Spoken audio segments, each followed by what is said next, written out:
తాకట్లో ఉన్న మీ బంగారాన్ని విడిపించి ఆ రోజు ఆన్లైన్ రేటుకి కొంటాం. Sharma gold company. నమస్కారం, వెల్కమ్ టు సుమన్ టీవీ. నేను గీతాంజలి. ప్రస్తుతం మనతో పాటు శివరుద్ర సాధువు గురువు గారు ఉన్నారు. వారితో మాట్లాడతాం. గురుగారు నమస్కారం అండి. నమస్కారం అమ్మా. చాలా మంది సంతాన సమస్యలతో బాధపడుతూ ఉంటారు. అయితే కొన్ని ప్రత్యేకమైన క్షేత్రాల్లో గరుడ ప్రసాదం అని అందిస్తారండి. వాటి కోసం వెళ్ళి ప్రసాదం తీసుకుని మేము ఇలా ఫలితం పొందామన్న వాళ్ళని చూసాం. అయితే దైవారాధన చేస్తే ఖచ్చితంగా సంతాన భాగ్యం కలుగుతుందనేది చాలా మంది నమ్మకం. అందులో ప్రధానంగా సుబ్రహ్మణ్య స్వామి, నాగరాజు ఆరాధన చేస్తూ ఉంటారు. అంటే సుబ్రహ్మణ్య స్వామిని ఆరాధించడం వల్ల సంతాన సమస్యలు తొలగిపోతాయా? అసలు ఏ విధంగా ఆరాధించాలి? అసలు ఒక వ్యక్తికి అంటే ఒక జంటకి ఈ సంతాన సమస్య అనేది ఎందుకు వస్తుంది? ఒకసారి అంటే జ్యోతిష్య పరంగా తీసుకుంటే గనక ఎటువంటి దోషాలు అంటారు? సుబ్రహ్మణ్యేశ్వర స్వామి అసలు ఎవరు? ఓ మాటకి వెళ్తే ఆయన గారు వచ్చేసి మనం గతంలో మాట్లాడినట్టుగా అగ్నిదేవుడు మోహిస్తూ ఉన్నప్పుడు చూసిన 6 రూపాల ద్వారా స్వాహాద్ది రావడం చేత వారి ఇద్దరి కలయికలో పుట్టినవాడు 6 ముఖాలతో సుబ్రహ్మణ్యేశ్వర స్వామి. ఆయన గారు వచ్చేసేసి 6 ముఖాలతో ఉంటాడు ఖచ్చితంగా. అయితే ఆయన గారి తండ్రి అగ్ని, స్వాహ తల్లి కాబట్టి ఆయన గారికి వర్తన ఎలా వచ్చింది అనేది ఆలోచించాలి. ఇక్కడ ఆదిశేషు, కర్కాటేశ్వరుడు, కాళిందుడు, తర్వాత వాసుకి అనేది ఏంటంటే అమ్మా శివుడి యొక్క విశేషాలను మనం చెప్తారు చాలామంది. కానీ శివుడి మెడలో ఉన్నది కర్కాటేశ్వరుడు, వాసుకి అని వీళ్ళందరూ 5 అనమాట. అయితే ఇలా 5 ఉండడం చేత అసలు సంతానానికి లేకపోతే ఇప్పుడున్న దోషాలకి లేదంటే కుజదోష, సర్పదోష, శిఖాల సర్పదోషాలు, కల్ప సర్పదోషాలకు తేడా ఏమిటి, అసలు వీటికి వీడి వర్తన ఏందనేది తెలుసుకోవాలి. కొంచెం డీప్గా వెళ్ళి చూస్తే ఒక 200-300 సంవత్సరాల క్రితమో లేకపోతే 100 సంవత్సరాల క్రితమో ఇప్పటికీ కొన్ని గ్రామాల్లో మన దగ్గర ఫెసిలిటీస్ అన్నీ లేవు. ఖచ్చితంగా బయటికి వెళ్తారు అన్ని విషయాలే. కాబట్టి ఈ సర్పానికి సంబంధించినది మొదట చెడు జరుగుతుంది బయట. ఎలా జరుగుతుంది అని అంటే అమ్మా కొన్ని వివరణలు చూస్తే ఈ మన దగ్గర అంత డస్ట్ అంతా అంటే ఈ చెత్త చెదారాలంతా తీసుకొచ్చి ఒక దగ్గర వేసి పెడతారు. ఒకప్పుడు ఏంటంటే అమ్మా ఈ మలమూత్రాలకు సంబంధించిన దాంట్లో చాలామంది బయటికి వెళ్ళినప్పుడు మనకు తెలియకుండానే చాలా ప్రాంతాలన్నింటినీ మనము శుభ్రంగా ఉండకుండా చూసుకునే సమయాలు. అసలు వాళ్ళ ద్వారా మనకు ఎందుకు వచ్చిన విశేషాలు అంటే మొదట ఎక్కడ అపవిత్రత జరుగుతుంది అనేది తెలుసుకోవాలంటే ఇప్పుడు ఇంత అడ్వాన్స్ టెక్నాలజీ ఉంది కానీ ఎప్పటిదో దోషము మన మీదకి ఎలా వచ్చింది? ఇప్పుడు నువ్వు ఇప్పుడు పుట్టావు, నీకు తక్కువ దోషం ఉంది స్వామి అని అంటే నా జీవితంలో పాముని చంపలేదు, పాముని కనీసం చూడలేదు నాయన, కానీ నాకు దోషం ఎలా వచ్చింది అని అన్న విషయం వెనక్కి చూస్తే ఒక సర్పదోషం సంబంధించింది ఎలా వస్తుందంటమ్మా చంపడం చేత వచ్చినది ఒక దోషం. నీవు పుట్టలో నుంచి బయటికి తీసి దాన్ని ఇబ్బంది పెట్టడం ఒక దోషం. కొంతమంది మనం చూస్తుంటాం పొలాల్లో ఏదైనా పని కోసం ఆకతాయికతత్వంగా చేసేది ఒకటవుతుంది. రెండో విషయం అమ్మ, ఎక్కడైతే 2 సర్పాలు ప్రేమ అనురాగాలతో అవి చుట్టుకుంటూ పెనవేసుకుంటున్న సమయాన్ని మనము ఇబ్బంది పెడతామో దాని వివరణ ఒకటి. దాన్ని కొట్టేవాళ్ళు కూడా ఉన్నారు, అలాగా కర్రలతో కొట్టేవాళ్ళు ఉన్నారు. కాబట్టి సర్పమంతల సర్పం పని వెళ్ళిపోతుంటే దాన్ని వెనక్కి మలిపించి కొట్టేవాళ్ళు కూడా ఉన్నారు. కాబట్టి అది ఏదైతే ఈ కనుబొమ్మ ఉంటుందమ్మా ఆ కనుబొమ్మలో రిజిస్టర్డ్ చేస్తుంది నీ యొక్క మొహం అంటే ఫలానా మొహము, ఫలానా యొక్క జాతకం అంటే వాళ్ళకి సంబంధం ఏంది, అసలు వాళ్ళు చూస్తే పని చేయాలా అంటే వాళ్ళకి ఏం వరం ఉంది, అసలు వాళ్ళకి అంత శక్తి ఉందా అన్న విషయం చూస్తే సుబ్రహ్మణ్యేశ్వర స్వామి అనేది మీరన్న వివరణ ఒక వంత అయితే ఈ ఇద్దరు ఆదిశేషుకు సంబంధించిన విషయాల్లో ఈ సర్పాలన్నింటిలో అమ్మ పెద్దవాడు ఆదిశేషు. వీళ్ళందరూ కలిసమ్మ 1000 మంది అన్నదమ్ములు ఉంటారు. వీళ్ళు 1000 మంది అన్నదమ్ములకి కశ్యప ప్రజాపతి తండ్రి, ఆ తండ్రికి పుట్టిన వాళ్ళు వీళ్ళందరిలో వీళ్ళు మగ పిల్లవాళ్ళు 5 మంది. ఈ 5 మంది ఏం చేశారంటే అమ్మ ఒకానొక సందర్భం నేను గతంలో కూడా చెప్పాను మీకు. ఒకానొక సందర్భంలో ఆ తండ్రికి 2 భార్యలు ఉండడం చేత ఒక భార్యకి సంతానమే ఉండదు అసలు, ఇంకొక భార్యకేమో 1000 మంది ఉంటారు. ఈవిడ ఏం చేస్తుందంటే ఒక చెడ్డ ఆలోచన, ఒక అశ్వం అట పోతూ ఉంటే గుర్రం, ఈవిడ ఏమంటుందంటే ఎంత తెల్లగా ఉన్న గుర్రం పోతూ ఉంటే ఈ సంధ్యా సమయం చూసేటప్పుడు ఎంత ఆనందంగా ఉంది, చూడ్డానికి ఎంత చక్కగా ఉంది అని అంటారు. అన్నప్పుడు ఈ 1000 మంది కొడుకులు ఉన్న వాళ్ళని ఏమంటుందంటే అమ్మ ఆవిడ సర్పం మన ఈ గుర్రము ఎంత తెల్లగా ఉన్నదని అన్న మాటలో తోక మాత్రం గమనించి చూడు నల్లగా ఉంది అని అంటది ఈవిడని హట్ చేయడానికి అంటది అన్నమాట రెండో భార్యని. ఈవిడకి పిల్లలు ఉండరు, కాకపోతే ఈవిడ ఏదైనా చెప్పినా ఈవిడకి నచ్చకపోవడం చేత హెచ్చరికలాగా చెప్తే లేదు లేదు అక్క అది తెల్లగానే ఉంది తోక అని అన్నట్టే లేదు కావాలంటే రేపు ఇదే సమయానికి మనం చూద్దాము అని అంటారు. ఆ సమయానికి వెళ్ళిపోతుంది కదా. అప్పుడు ఈవిడ గెలవాలి కదా మరి పంతంలో, ఎందుకంటే 1000 మంది కొడుకులు ఉన్నారు, ఖచ్చితంగా గెలవాలి. కాబట్టి ఈ 5 కొడుకుల్ని పిలిచి నేను ఒక మాట చెప్పాను, నేను గెలవాలి, మీరందరూ వెళ్ళి అక్కడ ఉన్న గుర్రం వచ్చే సమయానికి దాని తోకని పెనవేసుకుంటే అది నలుపు రంగులో కనబడుతుంది, అప్పుడు నేనే గెలుస్తాను అని అంటారు. వీళ్ళు ఏం చేస్తారంటే ఈ ఇద్దరు తల్లులు పెట్టుకున్న పంతాన్ని గమనించకుండా వెళ్ళి ఒక నిజమైన నిజాన్ని దాచేస్తారు. అంటే ఆవిడ అలా పోవడం చేత ఈవిడ శపిస్తుంది వాళ్ళకి. ఏమని శపిస్తుంది? అసలైన నిజము అది శ్వేతం, అంటే అది తెలుపు రంగులో ఉంది, కానీ దాన్ని కూడా దాచేసిన మీరందరూ శాపగ్రస్తులు అవుతారు. అభం శుభం తెలియని నేను ఒక మాట మర్యాద కోసం అన్నందుకు, దాన్ని మీరు నిజము చేసినందుకు మీ తల్లి ఖచ్చితంగా గర్భశోకాన్ని అనుభవిస్తుంది అని చెప్పి మాట చెప్పడం. అటు ఇటుగా ఇదంతా వెళ్ళి తండ్రికి తెలుస్తుంది, వాళ్ళ తండ్రికి. ఆయన గారు ఏం చేస్తారు, కశ్యప ప్రజాపతి గారు, మరి ప్రాయశ్చిత్తం తప్పదు కదా. అప్పుడు ఈవిడ మరణిస్తుంది మొదటి తల్లి. ఎందుకంటే ఒక పాపాన్ని మోయడం అనేది శాస్త్రాల్లో గొప్పగా ఇలానే ఉన్నాయి. కాబట్టి అక్కడికి అయిపోయినాక ఈ 5 అన్నదమ్ములు ఏం చేస్తారంటే, అమ్మ పాప ప్రాయశ్చిత్తం మరి ఎలా చేసుకోవాలి, వీళ్ళు చేసుకోవడానికి విలువ లేదు. మన దగ్గర ఏంటంటే అమ్మ, పురాణాలలో ఒకసారి శాపం కానీ పాపం కానీ అయితే వాళ్ళు అందహీనంగా అయిపోతారు, శక్తిహీనులైపోతారు, కాంతిహీనులైపోతారు అనేది సినిమాల్లో చూస్తాం. ఇది నిజంగా కూడా నిజంగానే అలానే ఉంటుంది. కాబట్టి వీళ్ళ శక్తులు కోల్పోవడం చేత వీళ్ళు ఏం చేస్తారనంటే, పాప ప్రాయశ్చిత్తంగా మేము ముందుకు వెళ్ళాలి అని బ్రహ్మదేవుడిని పిలుస్తారు. తీవ్రమైన తపస్సు చేస్తారు. చేస్తే బ్రహ్మదేవుడు ప్రత్యక్షమవుతాడు తల్లి. 5 మంది తపస్సులు 5 విధాలుగా నిలబడతారు. తోక మీద తపస్సు చేస్తూ ఉంటారు సర్పాలు. బ్రహ్మదేవుడు వస్తాడు. వచ్చి విషయం ఏమిటి అని అడిగితే, ఇలా పొరపాటు జరిగినప్పుడు మీరు మమ్మల్ని ప్రాయశ్చిత్తంగా తీసుకెళ్ళాలి అని అంటే, ఆయన బాగా ఆలోచిస్తాడు. నువ్వు పెద్దవాడివి, బాధ్యతలన్నీ మోయాలి, కానీ నువ్వు చేసిన తప్పుకి నేను ఏ బాధ్యతలు ఇవ్వాలి అని అంటే, నేను భూమండలాన్ని మోయగలను, భూమండలాన్ని మోసే అంత శక్తి నాకున్నది, కాబట్టి నాకు భూమండలాన్ని మోసే శక్తి ఇచ్చి నన్ను ఈ యొక్క పాప ప్రాయశ్చిత్తుకుని చేసి శక్తి కలిగే విధంగా చేయండి అన్నప్పుడు, భూమండలాన్ని మొత్తంగా చూస్తే పాలించేది ఎవరు, దాంట్లో వివరణలు చూసుకునేది ఎవరు అని అంటే మహావిష్ణువు యొక్క పాన్పు అవడం చేత దానికి ప్రాయశ్చిత్తం జరిగిందనేది ఒక నానుడు. అతల వితల సుతల మహాతల రసాతల కింద ఈ 7 లోకాలని మోసేది ఈయనగారే, ఆదిశేషు మోస్తాడు. కాబట్టి ఒక నానుడు. ఇప్పుడు కర్కాటేశ్వరుడు ఉన్నాడు. కర్కాటేశ్వరుడు వచ్చేసేసమ్మ, ఆయన గారి యొక్క ముఖ్యమైన కోరిక ఏంటంటే, వరానికి ప్రాయశ్చిత్తం కావాలి కదా.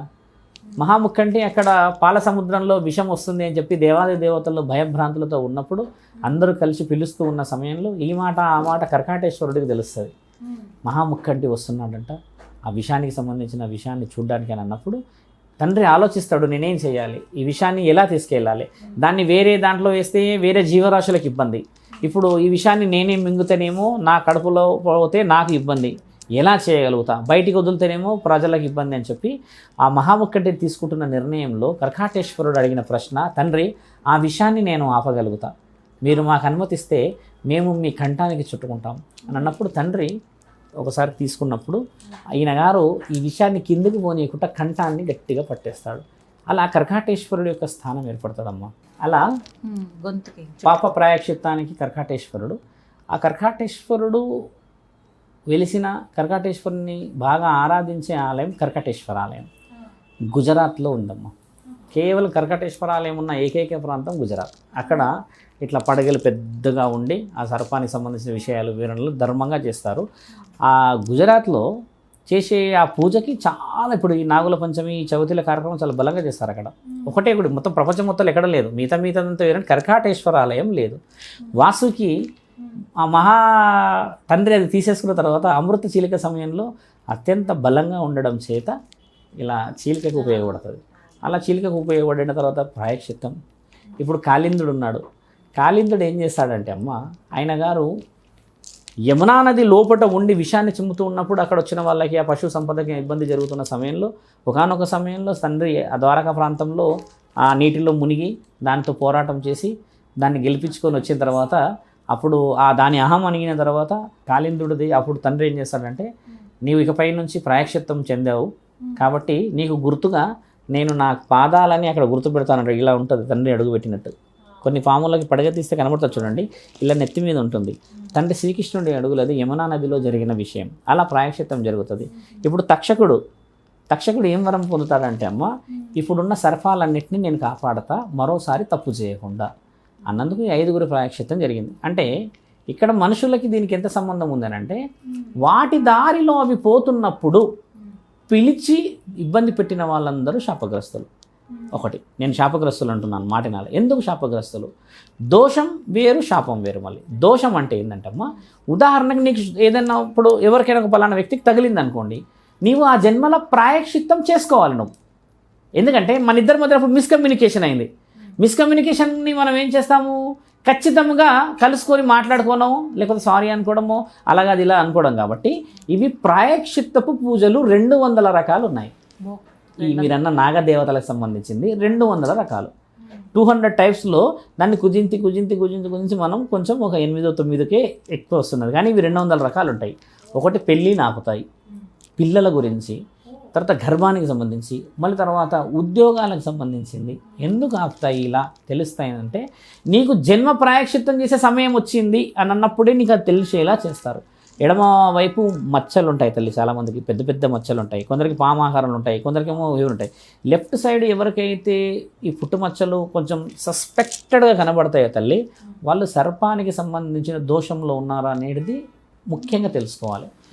ఎడమ వైపే ఎందుకు అని అంటే, అది ఎక్కువ శాతంగా మనం అన్ని విషయాలు మాట్లాడవచ్చు. లెఫ్ట్ సైడ్ ఏమేమి ఉంటుంది అని మనకు తెలుసు కదా, గుండె ఉంటుంది, ఆలోచనలు ఉంటాయి, దానికి ఎన్ని వివరణలు ఉంటాయి. ఇలా ఒక జ్యోతిష్య శాస్త్రుడే ఎందుకు చెప్పగలుగుతున్నాడు వీటిని అంటే, జ్యోతిష్య శాస్త్రం ఏమిటి అసలు, పురోహితత్వం అంటే ఏంటంటమ్మా, వీళ్ళంతా గతంలో నుంచున్న పుస్తకాల అనువాదంతో చదువుతూ వస్తారు కాబట్టి వాళ్ళు చెప్పగలుగుతారు ఇవి. ఇప్పుడు నేను 5 సర్పాల గురించి చెప్పిన, నాకు కొంచెం అవగాహన ఉంది, నేను చదివినాను కాబట్టి చెప్పగలిగిన. ఇప్పుడు భవిష్యత్తు తరాలలో ఎవరైనా నా దగ్గరికి వస్తే, ఓహో పలానాది జరిగిందా అని చెప్పి నేను సస్పెక్ట్ చేయగలిగిన ఆధారాలే జ్యోతిష్య శాస్త్రం. కాబట్టి వాళ్ళ దగ్గరికి వెళ్ళడానికి గల ముఖ్యమైన కారణం, జీవి ఆవిర్భావానికి సర్పానికి సంబంధం లేదు, బాగా గమనించాల్సిన అవసరం. జీవి ఆవిర్భావంకి వీర్యం మనం చూస్తే అమ్మ ఛానల్లో, టీవీల్లో, ఈ వీడియోలో చూపిస్తే అది సర్పంలాగా పోతుంటుంది ఇలాగా. దానికి దీనికి అంటే మనిషి పోరాటంలో విజయం సాధించిన తర్వాతనే జీవితం మొదలవుతుంది. కాబట్టి అక్కడి నుంచి మొదలైన ఈ పోరాటంలో ఎన్నో ప్రాయశ్చిత్తాలకి కారకుడు కావాలి. ఇప్పుడు నీవు మా నాన్నకు వచ్చిన శాపము మా నాన్న తర్వాత మాకెందుకు వచ్చింది అని అంటే, అది పాప ప్రాయశ్చిత్తము నువ్వు చేసుకోకపోతే నీ పిల్లలకు వస్తుంది. ఎందుకంటే బాధ్యత కదా. మరి ఎలా తెలుస్తుంది, నీ వల్ల వెళ్ళిపోయింది, నువ్వు మునిగిపోయినావు, నువ్వు చనిపోయావు, అక్కడికి అది వెళ్ళిపోదు. నీ నుంచి వచ్చిన రక్తం ఉంది కదా ఇక్కడ, ఆ రక్తం నుంచి వచ్చిన అదే సర్పాలకు సంబంధించిన, ఇప్పుడు శ్రీకాళహస్తిలో పూజలు చేస్తారు. వాళ్ళు పూజలు చేసిన తర్వాత కొందరు పెళ్ళి లేని అంటారు, నా దగ్గరకు వస్తారు, శ్రీకాళ సర్పదోషాన్ని పూజలకు అంటారు, మోస్తారు కదా. దీంట్లో రకం కూడా ఎలా ఉంటుందంటమ్మా, ఎవరైతే కారణ జన్ముడయ్యి కారణాన్ని గెలిపించగలడో అలాంటి మంత్ర సాధన ఉన్న గురువుల ద్వారానే ఈ విశేషం జరుగుతుంది. అందరికీ ఒక సంబంధంలా ఉండదు. ఇప్పుడు సర్పాలలోనే 1000 రకాలు అని చెప్పిన దాంట్లో 5 రకాలని మనం పూజిస్తున్న దాంట్లో అమ్మ ఎన్ని రకాలు, 200 రకాల దోషాలు ఉన్నాయన్నాము. ఇప్పుడు ఈ 200 రకాల్లో ఎన్నెన్ని పూజలు చేసుకుంటే ప్రాయశ్చిత్తం చెందుతారు? ఇక్కడ 90% మంది సర్పానికి దోషాలకి లోనైన వాళ్ళే. అంటే ఒకప్పుడు అన్ని భూమిలో అందరు వ్యవసాయానికి పోయిన వాళ్ళే కదా, ఏదో సందర్భంలో పాము తారసపడినట్టే. కాబట్టి ఇందుకు ఇప్పట్లో అమ్మ శాంతి పూజలలో సర్పాన్ని పెట్టి చేసుకోవడం అనేది చాలా ముఖ్యమైనది. కొంతమంది ఏంటంటే ఇట్లా సర్పం పడగెత్తి ఉన్న దానిలాగా పెట్టి చేసుకుంటారు, కింద పడుకున్నట్టు చేసుకుంటారు, దాంట్లో రకాలు ఉన్నాయి. మళ్ళీ నీ ఇల్లు గులగొట్టినప్పుడు సర్పానికి సంబంధించిన ఇల్లు లాంటిది పెట్టి చేసుకుంటారు. అంటే నువ్వు అప్పుడు పుట్టని గులగొట్టావేమో, కొందరు అంటారు పుట్టని గులగొట్టినట్టు కలబడుతుంది స్వామి నాకు అంటారు, పాము వెంబడి పడ్డట్టు అని అంటారు. కొందరికి ఇంకేమంటారంటమ్మా, కేవలం నన్నే చూస్తుంది అంతే ఏమంటలేదు అని అంటారు. అంటే ఇట్లా డెప్త్గా వివరణ, ఇట్ ఈస్ లైక్ ఎగ్జామినేషన్. దాన్ని బట్టే అలా నిర్ణయం తీసుకున్న తర్వాత మీరన్నా కుజ దోషాలకు సంబంధించింది. తర్వాత నాగదోషంలో ముఖ్యమైన పాత్ర మనం వాటిని ఇబ్బంది పెట్టడమే. ఏ పాము అయితే మిమ్మల్ని ఇట్లా పడగెత్తి కరవడానికి వస్తుందో తల్లి, ఆ పామునే నువ్వు ఇబ్బంది పెట్టాలి. అలా సందర్భం లేదు. ఏ పాము కూడా డైరెక్ట్ అది దోషం వచ్చేది అలా కదా, దాని దారిలో అది పోతుంటుంది. ఇప్పుడు మా ప్రాంతంలో నిన్నగాక మొన్న నగల పంచం పోయింది మొన్న, కారు దిగుతున్నాను కిందికి, చిన్న చిన్న సర్పాలు 2 ఒక వారం 10 రోజులు అయిండొచ్చు, అకతాయి పూరలు రాళ్ళతో కొట్టేసి సంథింగ్ చేసేసారు. చేసిన తర్వాత ఒక సర్పం కాలం చేసేసింది చిన్నది. నేను అప్పుడే దిగుతున్నా, ఏం జరుగుతుంది అందరూ ఉన్నారు కానీ నేను కారు దిగి చూస్తే ఒక సర్పానికి కొంచెం ప్రాణం ఉంది. దాన్ని అలా కర్రతో తీసి సైడ్కి తీసుకెళ్ళి అట్లా వెళ్ళండి అన్నప్పుడు, అమ్మ నువ్వు గమనించు, అంత చిన్న సర్పము కదా, కన్ను ఇంత పెద్దగా దానికి ఉన్న సైజు తెరిచి మరీ చూస్తుంది. అది అంటే అంత స్పష్టత ఉన్నది వాళ్ళకని అర్థం. ఇప్పుడు మనం చేస్తున్న సమయం చూడమ్మా, మంచి చేస్తున్నాడా అనేది కూడా చూస్తుంది. ఇప్పుడు నువ్వు చెడు చేస్తుంటే కొట్టేటప్పుడు కూడా మనం గుర్తుపెట్టుకుంటాం. మనమైనా అంతే కదా, కొట్టేటప్పుడు అని గుర్తుపెట్టుకోమా, నేను వదిలిపెట్టను రా అని అంటాం. కొంతమంది పాపం చేసిన వాళ్ళ చెప్తే పుణ్యం చేసిన వాళ్ళని ఏదో ఒకసారి సాయం చేసుకుంటూ సాయంటారు కదా, అబ్సల్యూట్గా వాళ్ళకి అదే హక్కు. దేవాది దేవతల దగ్గర ఉండడం చేత వాళ్ళకి రక్షకులు. ఇందులో సుబ్రహ్మణ్యేశ్వర స్వామి అవతారం వేరు, ఆయన గారి వివరణ వేరు. వల్లి సమేత సుబ్రహ్మణ్యేశ్వర స్వామి అనేది ఆయన రూపము తత్వంతో వచ్చిన పూజ వివరణలు వేరు, ఆదిశేషుడికి అందించే పూజ విశేషాలు వేరు, వాసుకి అందించే విశేషాలు వేరు, కర్కాటేశ్వరుడికి అందించే విశేషాలు వేరు. ఒక్కొక్క సర్పానికి ఉన్నది. అన్నిటికంటే ముఖ్యమైనదమ్మా, దేవీ దేవతలు కేవలం పాముల విషయ వివరణ ఎందుకు తీసుకుంటారంటే, ఒక సర్పం 1000 ఏళ్ళు కూడా బతకగలదు. కాబట్టి నిన్ను నీ ఆత్మని గుర్తుపెట్టుకోగలదు. నిన్ను నీ ఆత్మని గుర్తుపెట్టుకునే ఒక తత్వం ఉన్నది. కాబట్టి సర్పము గుడిలకు కాపల. కొన్ని సినిమాలు చూసాను, ఆ సర్పం ఉండదు అంటారుగా. ఎందుకంటారంటే అమ్మ నిన్ను గుర్తుపెట్టుకుంటుంది, ఫలానా అమ్మ అని అంటే ఫలానా అమ్మ మళ్ళీ ఇంకో జన్మలో ఏ అమ్మలాగా పుట్టిందంటే ఆ అమ్మ ఆత్మ గుర్తుపెట్టుకుంటుంది అది. కాబట్టి వాటికి సర్పబంధనం వేస్తారు. కొన్ని సందర్భాలు వింటూ ఉంటాం, ఆయన గారు ఆ గుడిలోనే ఉంటాడు, కనీసం ఆయన పక్క కూడా రాదంట, అదే అంటారు. వేరే వాళ్ళు రాగానే బుస్తుమన్నదంట అంటారు. అంటే ఇది ఆయనకి ఏ జన్మలో పుణ్యం ఉండడం చేత వాళ్ళ తత్వం రావడం చేత రక్ష. అంటే చాలా డెప్త్గా పోయే విషయాలు ఇవి. అదమ్మా మీరన్న వివరణ. ధన్యవాదాలు గురుగారు. నమస్కారము.